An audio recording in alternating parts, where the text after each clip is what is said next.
Muy buenos días, ¿qué tal? ¿Cómo estáis? Bienvenidos a un nuevo podcast del director. Yo soy Arnau Nogués. Son las 2:41 de la tarde hora española. Y diréis, Arnau, ¿para qué me estás contando la hora a la que estás grabando esto?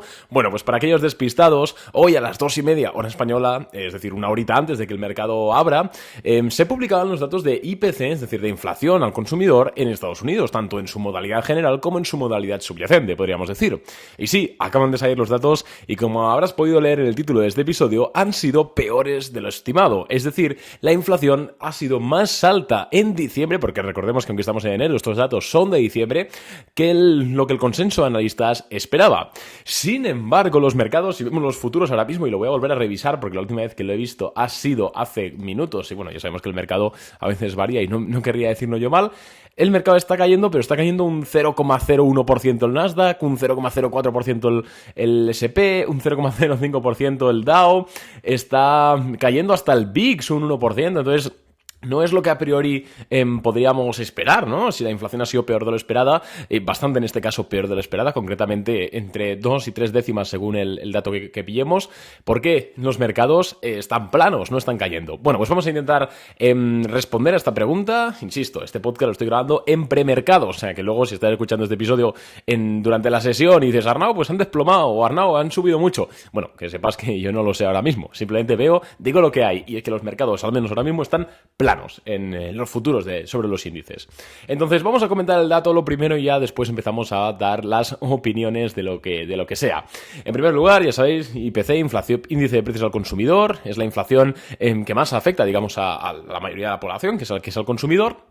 Y es también la que, pues, aunque es cierto que no es en la que se fija más la Fed, que la Fed se fija más en el PCE, es decir, es cierto que el IPC es el que más afecta a las unidades familiares y a las familias y lo que más condiciona luego la renta disponible. Por ende, también condiciona el consumo y al final, pues, es todo efecto bola de nieve. Así que es un dato macroeconómico súper importante.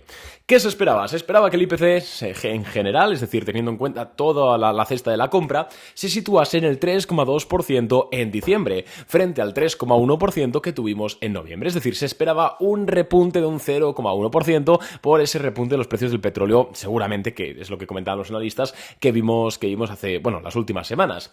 Sin embargo, el dato final ha sido el 3,4%. Es decir, se estimaba un 3,2%, que ya esa estimación tenía implícita un pequeño rebote desde el 3,1% de noviembre, y finalmente ha salido el 3,4%. Es decir, 2 décimas en términos interanuales por encima de lo estimado.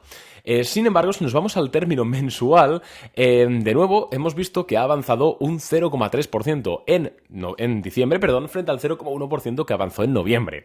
Es cierto que últimamente nos preferimos fijarnos en el término mensual porque al final, si calculamos interanualmente, los efectos comparativos nos pueden hacer pasar malas pasadas, ¿no? Pero en este caso sí que es cierto que, digamos, en líneas generales, la inflación general, IPC, ha salido un 0,2% por encima de lo que esperaban. ¿Y qué esperábamos del IPC subyacente? Que es, si cabe, una macrovariable incluso más interesante que el IPC general. ¿Por qué? Porque el subyacente es aquel que no tiene en cuenta la subida de precios, la variación de precios de la energía y de los alimentos. Se esperaba que el IPC subyacente se situase en diciembre alrededor del 3,8%, frente al 4% que tuvimos en noviembre. Es decir, el IPC subyacente se esperaba que siguiese cayendo, así como el IPC en general sí que se esperaba un pequeño rebote de un 0,1%, en el IPC subyacente se estimaba que bajase 2 décimas. ¿Y cuál ha sido la cifra finalmente que ha salido? Ha sido del 3,9%, un 0,1% peor de lo esperado. Es cierto que no es muy dramático, sobre todo el IPC subyacente ha salido ahí es por un 0,1 al final de desviación, pues no tiene mucha relevancia, pero sí que es cierto que preocupa el IPC general y preocupa que esto también pues se pueda reportar mañana con esos datos de IPP, de índice de precios del productor, que suele funcionar como un indicador adelantado.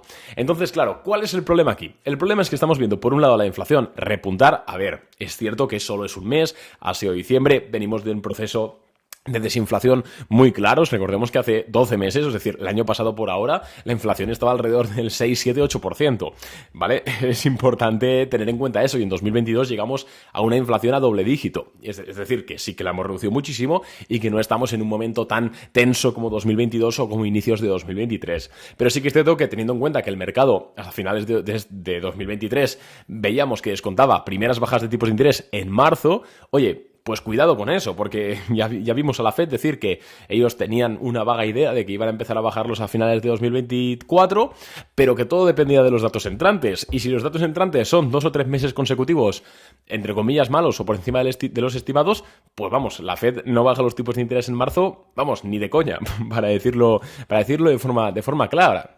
Entonces, todavía seguimos en unos datos de inflación por encima de ese objetivo del 2%, que es cierto que nosotros y yo a nivel personal no creo que sea un objetivo realista a medio plazo, o sea, no creo realmente, y en consonancia con muchos análisis, no creo que veamos una inflación al 2% al consumidor en Estados Unidos hasta 2026, 2027. O sea, creo que el objetivo real de la Fed es mantenerlo entre el 2 y el 4% sin que desestabilice mucho los precios.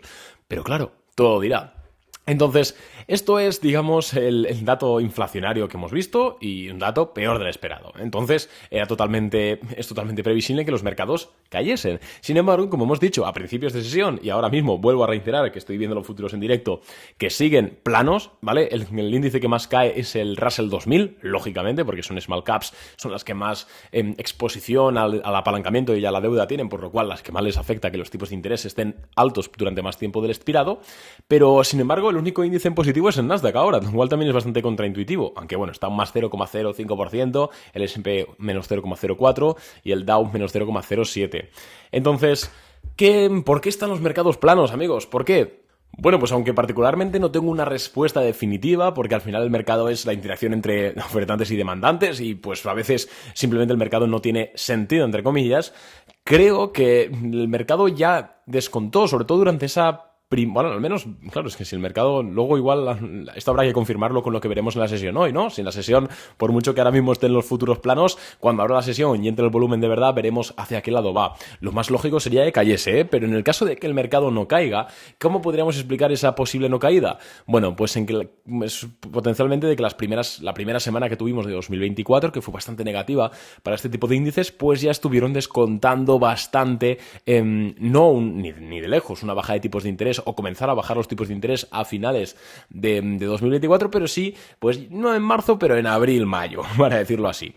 Entonces yo creo que el mercado, insisto, si lo más lógico es que cayese a lo largo de la sesión, pero si no cae es debido a que el mercado puede ser que esté pensando que esto simplemente es un repunte puntual y sobre todo, como ha sido un repunte, sobre todo, digamos, acentuado en los datos de IPC general, es decir, no en el subyacente, es cierto que ha salido un poquito más caliente, pero sigue con esa tendencia bajista, al final, pues de alguna u otra forma se puede entender que no es un rebote que esté dentro de, o sea, muy apegado dentro de la estructura económica del país, ¿no? El IPC subyacente, la inflación subyacente, siempre es mucho más, mide lo stick que es la inflación en una economía, ¿no? Lo pegajosa, lo estructural que es. Entonces, que estos datos de IPC subyacente, a pesar de haber salido un 0,1% por encima de lo estimado, pues sigan con esa tendencia a la baja, pues es algo que más o menos puede que esté tranquilizando al mercado ahora mismo.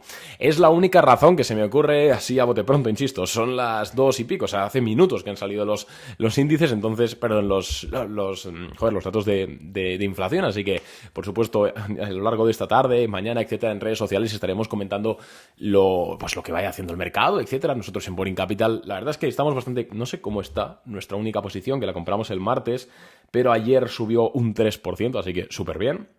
Así que mientras no lo caiga hoy, mira, está verde, está un 0,04% en el pre, así que bueno, subió un 2,87% ayer, concretamente, así que nosotros de momento estamos tranquilos. Es una empresa, la que tenemos en Boring Capital nosotros, que es de vestir, o sea, de ropa, no está muy correlacionada a priori con los tipos de interés ni con la inflación. Obviamente le afecta, pues como a toda empresa que le afecta, que se dirige al consumidor, pero la ropa en general, la Imperial, está en un momento bastante trending, ¿no? Está en momentum, y además, pues, como es una empresa poco apalancada, no tiene mucha deuda, bueno, pues no le afecta tanto como le puede afectar al Russell 2000 o a una empresa tecnológica el tema de la inflación. De hecho, por eso la compramos. Si hubiésemos estado mirando una empresa tecnológica, nos hubiésemos esperado a hoy a comprarla o no para ver los datos de inflación. Pero bueno, estos son los datos así de primeras. Yo, si queréis mi opinión particular, ya que este podcast ha sido un poquito más corto, yo no pienso que los tipos de interés vayan a bajar en marzo. Me parecería muy raro. Por supuesto, ojalá, porque eso sería lo mejor para las bolsas y por ende lo mejor para nosotros como especuladores y en Boring Capital. Pero me parece muy de ser un poco iluso pensar que va a ocurrir. Que puede ocurrir, que yo no tengo a Jerome Powell en el teléfono y le llamo cada día para preguntarle qué piensa. Puede ocurrir.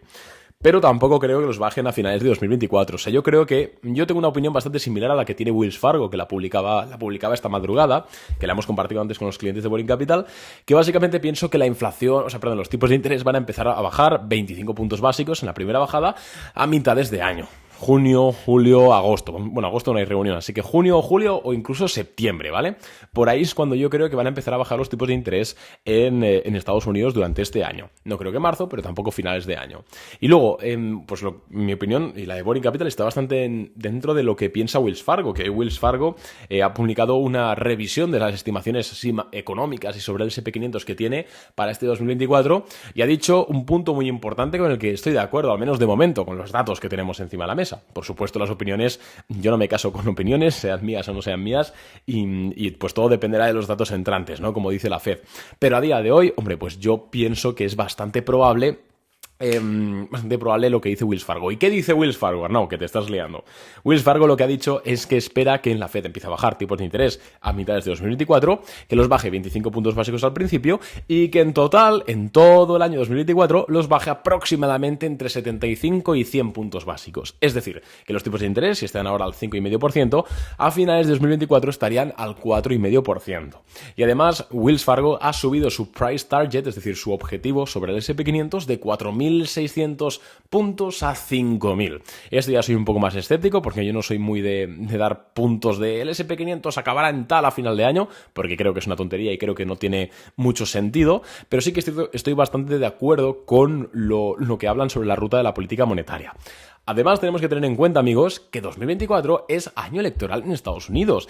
Y aunque lo hemos hablado muchas veces, lo hablamos también, recordad, los que llevéis mucho tiempo escuchando el podcast, en 2020, hace 4 años, tuvimos elecciones en Estados Unidos. ¿Y cuántos episodios nos hemos pegado aquí hablando de que, aunque en teoría no, el gobierno los poderes no están muy separados? Entonces, aunque la Reserva Federal en teoría es un organismo aparte del gobierno, o sea, aparte del Ejecutivo, quiero decir, lo cierto es que quien designa los cargos de la Reserva Federal, y al final, no comido por lo servido, Nancy Pelosi también, expolítica, está en el Tesoro, entonces todo está muy interrelacionado y es esperable, que no seguro, pero es esperable que pues tiendan un poquito, entre ser laxo y no serlo, decidan un poquito ser más laxos para tratar de hacer un pequeño estímulo en la economía. No hablo de QEs, simplemente hablo de pues bajar los tipos de interés aunque no estén 100% seguros o, ¿sabes? De este estilo, ¿no? ¿Por qué? Pues porque es año electoral y porque al final todo el mundo se debe al que le da de comer. Entonces eso es un factor que tenemos que tener en cuenta, ¿vale? Pero insisto, lo más importante son los datos entrantes, son los datos de inflación, de PCE, de IPP que tenemos mañana, etcétera. Entonces hasta aquí el podcast de hoy. Espero que os haya gustado, espero que hayáis podido entender los datos de inflación que se han publicado. Voy a revisar por última vez cómo están los futuros. Y los futuros, mira, ahora sí que están cayendo un poquito más. El Russell 2000 cae 0,6, Nasdaq cae 0,9, S&P 500 0,16, Dow 30 0,13. La verdad es que se me haría extraño que esta sesión no terminase en rojo, pero bueno, insisto, no tengo una bola de cristal. Nosotros, mientras nuestra única posición en Boring Capital no caiga mucho, la verdad es que estamos bastante contentos. Ayer subió un 3, así que tenemos más o menos margen. Mira, está subiendo un 0,56 ahora nuestra única posición. Así que nada más de momento. Por cierto, que si quieres hacerte cliente Boring Capital y recibir en tiempo real nuestras ideas de inversión, que no dejan de ser en esencia lo que yo personalmente compro con mi dinero y con mi patrimonio, pues puedes hacerlo a través de boringcapital.net. Recordad que nosotros tenemos un compromiso muy fuerte con la transparencia, por lo que podéis consultar en la web las rentabilidades reales que hemos obtenido durante los últimos años. ¿Cuántos años llevamos ya operando? Digamos en Boring Capital, creo que 2019 empezamos, esos son 5. Pues llevamos 5 años, podéis consultar las rentabilidades en la web, podéis seguirnos por Instagram, podéis escribir cualquier tipo de duda que tengáis acerca del servicio a clientes@boringcapital.net y por supuesto yo personalmente os agradezco que hayáis estado otro día más aguantándome 14 minutos hablando de algo tan apasionante como los datos de inflación de Estados Unidos. Así que nada más de momento, un abrazo y a ver qué tal la apertura. ¡Chao!